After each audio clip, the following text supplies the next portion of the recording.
Please join me in welcoming former Secretary of State Hillary Clinton. Hey, Bret, Secretary, how are you? Good to see you. Great to see you. Great to have you here. Hi, Mayor. Jim, hi, Janet. Hey, Debbie. Thank you for joining us. Thank you for having us. So I want to start out with the breaking news about Michael Bloomberg deciding not to make an independent run this year. Your thoughts on that? Well, I have the greatest respect for Mike Bloomberg. We worked together during the 8 years I was in the Senate. He was elected, as you know, shortly after I joined, and he has to make his own decisions. But I look forward to continuing to work with him and finding ways that he can show leadership, which he has done so well over the years. I want to ask you some questions that haven't come up in town halls or debates. One of them is about Libya. You were the leading voice in the Obama administration for the intervention, an intervention that obviously toppled Gaddafi's dictatorship using what you called smart power. And it's important to point out there were no U.S. casualties, minimal resources expended. However, Libya now is in total chaos. The UN representative just last week said this, that ISIS had, quote, taken advantage of the political and security vacuum and is expanding to the west, east, and to the south. While Libya's financial resources are dwindling, the criminal networks, including human smuggling, are booming. If the intervention of Libya was one of your greatest foreign policy successes, is the post-intervention transition one of your greatest failures? Well, Bret, let's talk about it in context, and let's remember what was going on at the time. It was during the so-called Arab Spring. People in Libya who had been living under the dictatorship of Gaddafi for 42 years were rising up. And he, as we can all remember, was a ruthless dictator with American blood on his hands. Ronald Reagan, as you recall, tried to take him out because of the danger he posed. And once it became clear to him that the people of Libya were trying to get more freedom and hopefully a better future, he basically said he was going to hunt them down like cockroaches. The Europeans, who had a lot more of a connection with Libya going back many decades, were absolutely intent upon working with us and NATO. For the first time, Arab countries stepped up and said, we will work with NATO because this man has paid for efforts to undermine us, assassinate our leaders, all around bad character. So we did join with our European and Arab partners. He was overthrown. And let's also remember that the Libyan people have voted twice in free and fair elections for moderate leaders trying to get themselves to a better future. Now, what has happened is deeply regrettable. There have been forces coming from the outside, internal squabbles that have led to the instability that has given terrorist groups, including ISIS, a foothold in some parts of Libya. I think it's fair to say, however, if there had not been that intervention to go after Gaddafi, we would be looking at something much more resembling Syria now than what we face in Libya. Sure, but there are people who say Libya is now a failed state, and they are concerned about ISIS getting power. Would you put U.S. troops on the ground in Libya to prevent ISIS from gaining a foothold? Not U.S. combat troops. We already are, as you know from the headlines and the stories, using special forces, using airstrikes to go after ISIS leaders. But I want to just stress the point I was making. Leaving a dictator in place, like the Iranians and the Russians have done with Assad, where we have at least 250,000 people killed. Libya, the numbers are minuscule in comparison, about 1,500 last year. There is a concerted effort, the UN and others are really working hard to try to unify the different elements within the country. So it's been a couple of years. They haven't been as successful as their neighbor, Tunisia, but they are attempting to move forward. We ought to be supporting them. not only with special forces and airstrikes against terrorists, but helping them secure their borders and deal with some of the internal challenges they face. I want to ask you about a question I asked Senator Sanders. Do you think a child should have any legal rights or protections before it's born? Or do you think that there should not be any restrictions on any abortions at any stage in a pregnancy? Well, again, let me put this in context because it's an important question. Right now, the Supreme Court is considering a decision that would shut down a lot of the options for women in Texas, and there have been other legislatures that have taken similar steps to try to restrict a woman's right to obtain an abortion. Under Roe v. Wade, which is rooted in the Constitution, women have this right to make this highly personal decision with their family, in accordance with their faith, with their doctor. It's not much of a right if it is totally limited and constrained. So I think we've got to continue. We've got to continue to stand up for a woman's right to make these decisions and to defend Planned Parenthood, which does an enormous amount of good work across our country. Just to be clear, just no without any exceptions. No, you know, I have been on record in favor of a late pregnancy regulation that would have exceptions for the life and health of the mother. I object to the recent effort in Congress to pass a law saying after 20 weeks, you know, no such exceptions, because although these are rare, Bret, they sometimes arise in the most complex, difficult medical situations. Fetal malformities and and threats to the woman's health. Sure. And so I think it is, under Roe v. Wade, it is appropriate to say in these circumstances, so long as there's an exception for the life and health of the mother. Okay. Secretary Clinton, I know you have said you're not worried at all about what you call this security review of your private server and the personal emails during your time as secretary. But the FBI investigation is still hanging over your campaign, and there are Democrats who are worried about another shoe dropping, potentially with the word that there's immunity for your former IT staffer, Brian Pagliano. You were asked a question about it at the debate last night. You chose not to answer the email part, so I'd like to ask you just a few quick questions on this before we take audience questions on this specific policy. I've heard others say that neither you nor your lawyers have been apprised that you are a target of the investigation. Is that true? Absolutely true. Have you or your lawyers been apprised that any members of your current or former staff are targets of the investigation? Absolutely not. At the time you and your staff deleted nearly 32,000 emails, about half of the total volume, were you aware that the server was going to be sought as evidence by federal authorities? No, but let me clarify this, because, you know, there's much misinformation going on around here. And let me just start with the basic facts. I have said it wasn't the best choice to use a personal email. It was a mistake. However, I am not alone in that. Many people in the government, past and current, have on occasion or as a practice done the same. Nothing I sent was marked classified or that I received was marked classified. And specifically with respect to your question, every government official, and this is a legal theory, not just a theory, it's a legal rule, gets to choose what is personal and what is official. What we turned over were more than 30,000 emails that I assumed were already in the government system, Bret, because they were sent to state.gov addresses. Sure, but there were some that were just recently discovered and turned over. No, that was in the State Department, not in me. Okay. I've turned over everything. Let me just clarify. The State Department has redacted and declared 2,101 of your work emails classified, at least at the confidential level, 44 classified as secret, 22 classified as top secret. So you said at a March press conference in 2015, quote, "I did not email any classified material to anyone on my email. There is no classified material." So can we say definitively that that statement's not accurate? No, you can't. Here's what happens. The State Department has a process for determining what is or isn't classified. If they determine it is, they mark it as classified. Well, who decides? The State Department decides. But what about you when you're typing an email? No, the State Department decides what is, and let me go a step further here. I will reiterate, because it's a fact, nothing I sent or received was marked classified.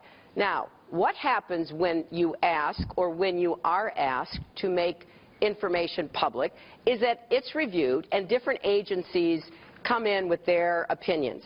As you know, just recently, Colin Powell's emails were retroactively classified from more than 10 years ago. Right. As he said, that was an absurdity. I could not agree more. So your contention now is the 2,101 emails contained information that should be classified at any time. That should be now or then. You're just saying it's not, shouldn't have been classified. Well, what I'm saying is it wasn't at the time. Now, let's take Mary Smith, who has some information in the government, and she is FOIA'd, Freedom of Information Act.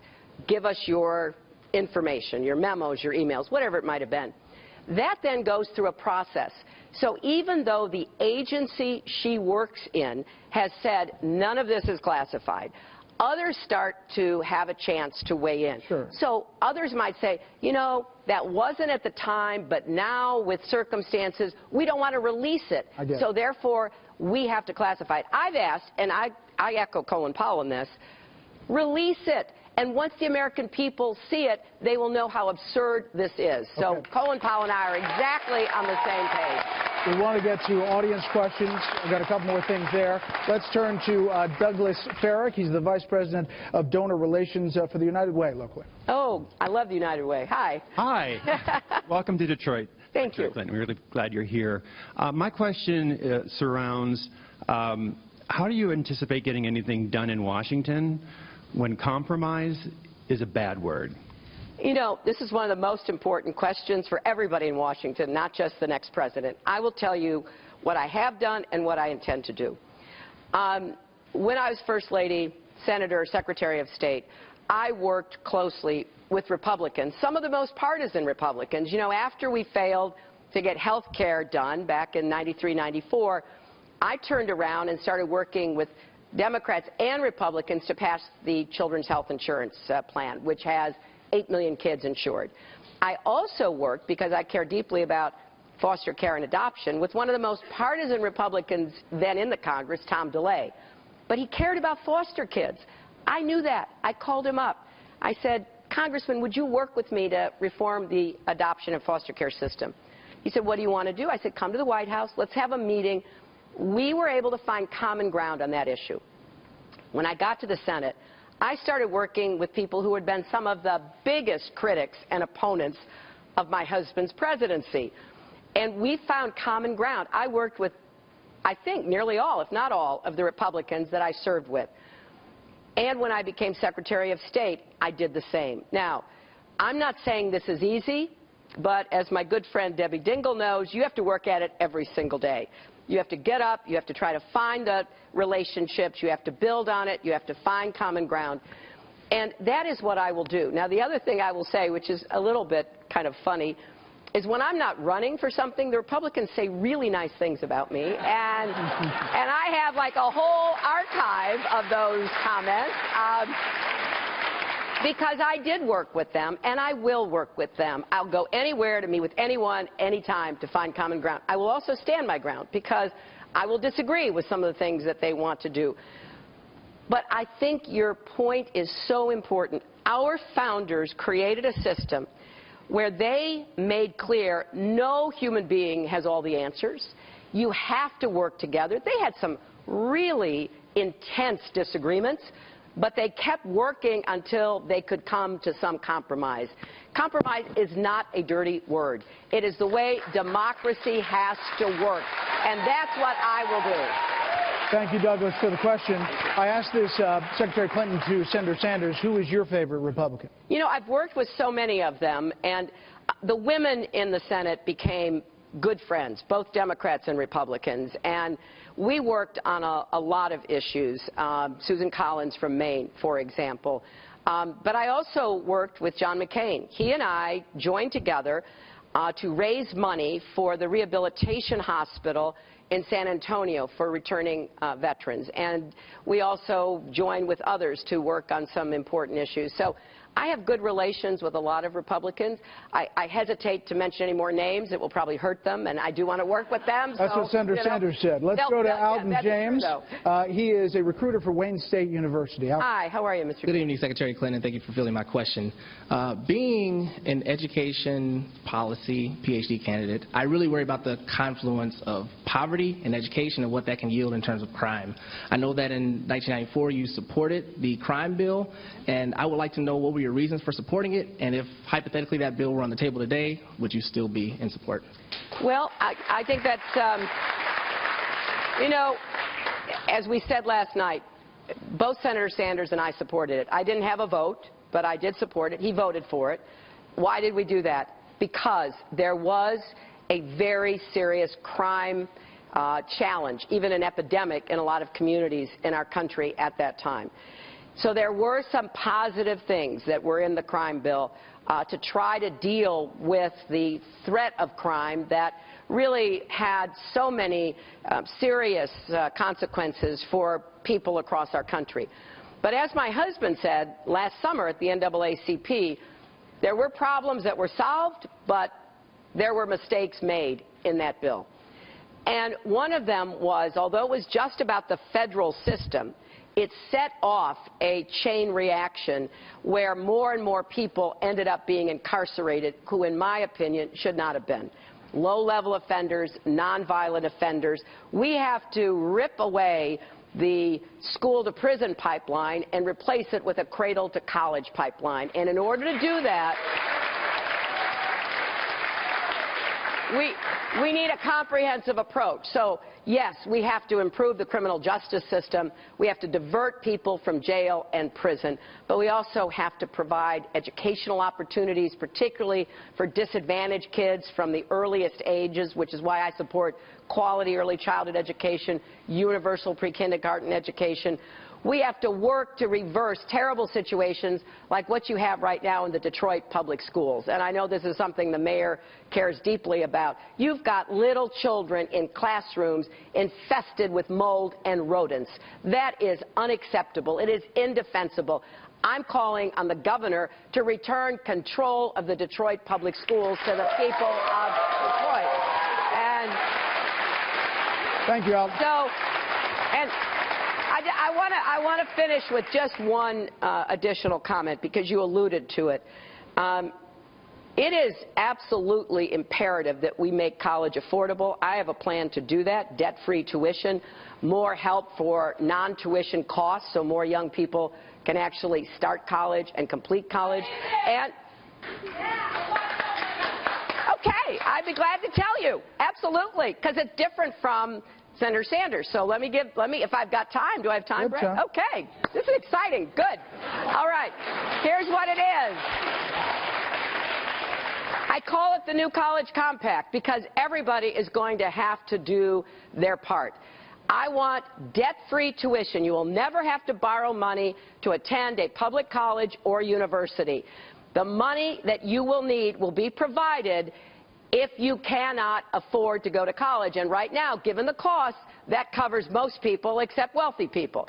So what I am saying is that we will fund debt-free tuition. You won't have to borrow money. It's different from Senator Sanders in this regard. I think the costs are too high in college and university. Tuition has gone up 42% over the last 10 years. I don't understand how that can be justified. So when Senator Sanders says free college with no pressure on the universities and colleges to lower their costs, I think that will only make it more expensive. So I'm requiring that colleges and universities take a hard look at what they're charging. And if it's not related to a young person getting a degree that will lead to a job, don't charge the student. You will not be able to do that. Secondly, I expect states to start reinvesting in higher education. We have enough prisons. They don't need to be building more prisons. They need to be investing in colleges and universities, so they will do their part. And I have the funding worked out so that we're able to do this. Senator Sanders relies, in order to get to what he calls free education, on Republican as well as Democratic governors putting in $23 billion a year. Frankly, I'm skeptical of that. So I think we can get to where we need to get to, plus reduce student debt. Not only have you refinanced your student debt, but also make it possible for you to pay it back as a percentage of your income, which is what I got to do because I borrowed money to go to law school. All right. And I wasn't stuck with the high interest rates that too many. We want to take some. Thank you, Secretary. We do want to take some other questions here. But by the way, the question I asked Senator Sanders was, the concern about the national debt and how you pay for everything. Well, my numbers add up. And my numbers are connected to sources of funding that we can count on. And people have looked at my plans and Senator Sanders. Mine costs about $100 billion a year. And that is all paid for because I think it would be a mistake to run up the national debt, to run up the size of government by 30, 40, 50% without knowing how we were going to pay for it. Let me bring in automotive lab technician Frank Roth. Frank? I have a single adult son who earned $29,000 last year and purchased health insurance through the healthcare.gov website. His policy cost approximately $240 a month, and when he filed federal taxes this year, he owed the federal government $141 because the tax break he got from the website was overestimated. What will you do to make health insurance more affordable for someone like him? Well, first of all, we have to go at the mistakes that you just referenced that your son has experienced, and I've heard about those. I'm a big supporter and defender of the Affordable Care Act because I think it has given us the chance to do what I've worked for, what Senator Sanders believes in, to get to universal coverage. We're at 90% coverage. We have 10% to go. So I'm going to get the costs down.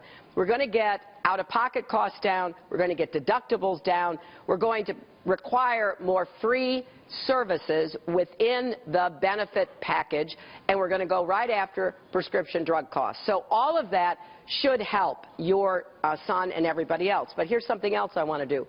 We need more competition in the health care marketplace. One of the ideas under the Affordable Care Act was to encourage nonprofits to get into providing health insurance. You know, Blue Shield, Blue Cross used to be nonprofits, and they made a perfectly good, don't call it a profit because they were nonprofit, but they made enough money to keep going and to pay their executives and everybody else who worked there. Then they all became for-profit. We need to get more companies, more nonprofits to fill this space. The ones that knew what they were doing have provided good services, but a lot of them have failed because they didn't have the right support. So I want more competition, and I want competition from nonprofits so that we can really give the insurance companies a lot of pressure to get the costs down. Okay, Secretary Clinton, you are not winning in these states with millennials, and some also with young women. Why is Senator Sanders doing better? Well, look, I think it's great that both of us are bringing a lot of people into the process, and I applaud Senator Sanders for really getting a very big turnout among young people. I love to see that, and I'm going to continue to attract young people. I'm proud of those who are supporting me, and I tell young people all the time, you may not be for me now, but I am for you regardless, and I'm going to keep working to try to help young people because, after all, this election is about their future. And the final thing I would say about this is I think a lot of young people, and we heard an allusion, the father talking about his son, you know, a lot of young people are saying, what is going on? You know, they get out of the Great Recession and into the job market, and there are no jobs. They're burdened with student debt, those that have gotten student debt. They're feeling the economy doesn't work for them, government doesn't work for them. I don't blame them for being, you know, really disturbed by what's going on in our country. That's why I'm not over-promising. I'm telling you what I can do and how I think I can actually deliver results, because I want to rebuild people's confidence in our country and where we're headed in the future. Secretary Clinton, here is our youngest questioner. Samuel is 13 years old. He's in middle school. Samuel? Samuel. Okay. But he is covering and following this election very closely. Samuel. Hi, Samuel. Thank you. Secretary Clinton, when you think of Senator Sanders, do you consider him an enemy or an ally? Oh, an ally, for sure. And here's how I think about it, Samuel. we have differences, and we are passionate about our positions and our differences. And, you know, like we saw in the debate last night, we air those differences about issues. Compare that to the Republicans and how they behave. And I am very proud of the campaign that Senator Sanders and I are running. And I have said publicly, I will repeat that tonight, I hope to win the nomination. If I am so fortunate, I hope to work with him, because the issues he's raised, the passion he has demonstrated, the people he has attracted are going to be very important in the general election, but equally following the election to try to get things done. So I certainly consider him an ally. Would you tap him to be your VP choice? Oh, let's not get ahead of ourselves. You know, my gosh, I don't want to think any further ahead than tomorrow and the Michigan primary. I can't do that. But I want to tell Samuel an experience that kind of illustrates what I'm talking about. You know, then Senator Obama and I ran a really tough campaign against each other to the very end. He won, I lost. So when I dropped out, I said I would support him, and I began to do that. I nominated him at the convention in Denver. I worked really hard to get him elected, and it wasn't easy to convince a lot of my supporters to immediately move to supporting then Senator Obama. But I made the case. I made the case in public. I made the case in private. And the vast majority did what I thought was the right thing, to support him to be president. So when you get through a primary, despite the emotions that are engendered in your supporters, you have to take stock of where you are and who is running on the other side and what that person represents. And I think if any of the remaining candidates on the Republican side is nominated, then I think my supporters, Senator Sanders' supporters, we're going to find a lot of common cause to prevent that person from ever being president of the United States. Secretary Clinton, thank you for your time. Oh, my gosh, it went by so fast. It did go Brett. by fast. Thank you very much for being here. We look forward to having you back on Fox. Thank you so much. Thank you all. Thank you all.